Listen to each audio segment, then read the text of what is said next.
Selamat siang ya Pak. Ini untuk laporan dari mobil Yaris nggih, untuk yang kendala AC kurang dingin.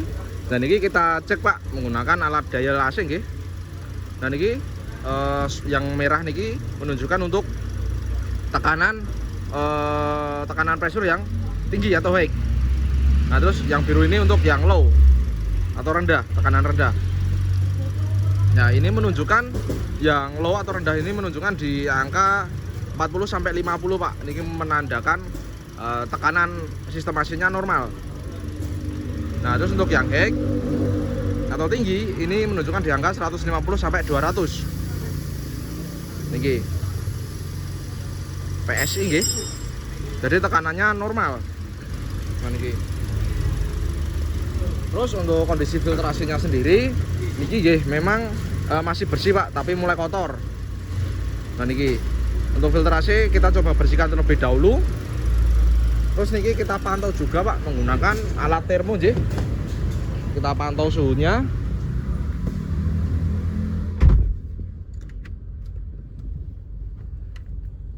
Nah, niki masih di angka 14 derajat. Nah, tadi sudah kita pantau itu maksimal atau mentok itu di angka 10 derajat. Seperti itu. Nah, setelah kita cek di bagian depan,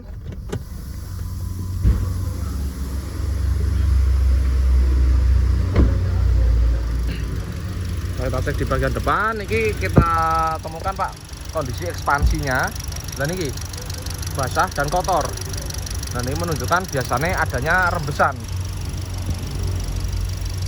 Itu makanya suhu AC jadi kurang optimal. Seperti itu. Nah, biasanya kenapa bisa ada rembesan? Nah, biasanya memang karena yang pertama faktor usia, apalagi mobil sudah kilometer 100 kiloan lebih, 100.000.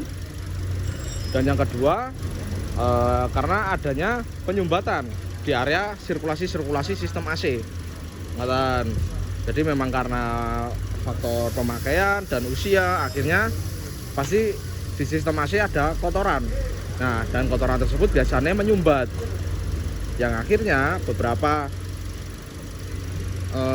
sambungan-sambungan seperti itu akhirnya timbul rembes. Ya, memang untuk sementara waktu bisa digunakan Pak, mobil masih bisa digunakan.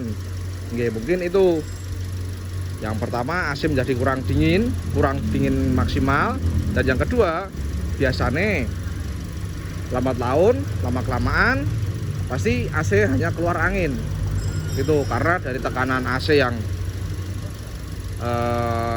lama kelamaan turun atau tidak normal, dan juga sistem pendinginnya bermasalah yang menyebabkan AC menjadi tidak dingin atau hanya keluar angin saja. Nah, untuk solusinya bagaimana? Untuk solusinya sendiri biasanya dilakukan servis AC Pak, seperti itu. Ya, mungkin dengan cara pembongkaran evaporator dan juga pengecekan ekspansi yang menyebabkan bocor itu dari ekspansinya, dari seal-sealnya, atau dari komponen yang lain. Dan yang pasti perlu dilakukan flushing atau kuras freon dan juga oli kompresor AC. Dan nanti kita lihat juga untuk kondisi filter dryer yang berada di kondensornya di bagian dalam sini. Mungkin itu aja Pak yang dapat kami sampaikan mengenai kondisi sistem AC mobil Yaris panjenengan. Jika ada yang ingin ditanyakan, bisa follow up langsung sama admin kami nggih Pak. Oke, mohon maaf untuk menginformasikan saja nggih. Untuk pengerjaan AC sendiri biasanya tidak bisa sehari jadi Pak, karena pembongkarannya cukup banyak nggih. Dari area depan, terus bagian dashboard. Soalnya memang evaporator di bagian dashboard situ Pak. Jadi pembongkarannya cukup banyak. Itu jadi tidak bisa sehari jadi. Itu Pak untuk laporan konfirmasinya. Sekian, terima kasih, selamat siang.